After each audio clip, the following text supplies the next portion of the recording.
My name's Maria, and I'm a junior at Wheaton College. My internship experience was a bit more unique than others since I worked at a high school under a social worker. I mostly worked closely with a couple students, but I also spoke to the other 150 that my mentor oversaw. And sorry, I'm really nervous right now. Okay. Loss is something that every human has experienced in their life. Whether it be something as small as losing an object or as enormously impactful as losing a person. So I've seen a lot of loss in the students that I've worked and talked with at school. They've lost a parent, they have lost their homes, and most importantly, they've lost their happiness. 5 years ago, my life changed forever. My father was diagnosed with brain cancer.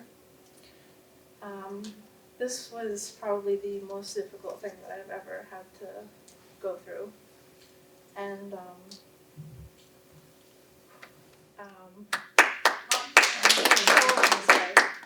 a year ago, the disease overtook him and he passed away. And this was, for me, beyond comprehension. I didn't really know what to do because my father was someone that I looked up to. He was someone who I think thought, or actually did have all the answers. But most importantly, he was someone who was my best friend.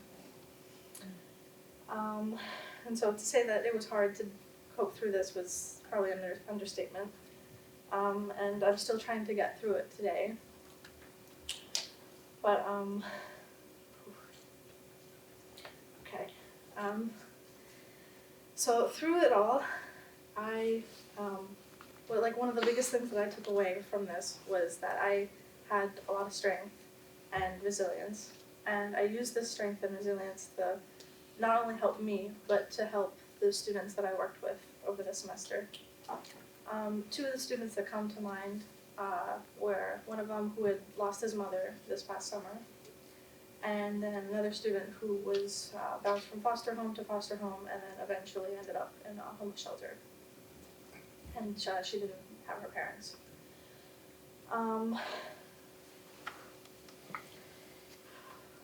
Sorry. Okay. So I was able to be strong enough to help them get through their pain and loss, and to be patient enough for them to, when they were frustrated and angry, and when they couldn't be for themselves. And throughout my life, I'd always wondered what kind of person I wanted to be. And before, I didn't really know the answer to that. But today, I would say that I want to be someone who can be helpful and dependable for anything and anything that someone needs.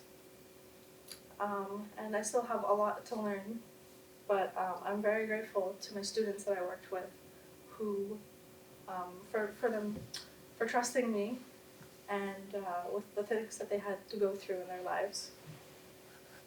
And they, most importantly, they taught me that I am not alone, and that I have the support, and they have the support of dozens of people at their school, and that I'm part of a community. Without even knowing it, they supported me probably even more than I was able to support and help them. And they were able to do it by showing me that they were just there. And so before I finish, I want to ask you all to think back to a time where you have lost someone, or you know someone who has lost someone. How has this loss shaped you into the person that you are today? Or how were you able to support them, the person you knew, or to give them a community to fall back on? Thank you.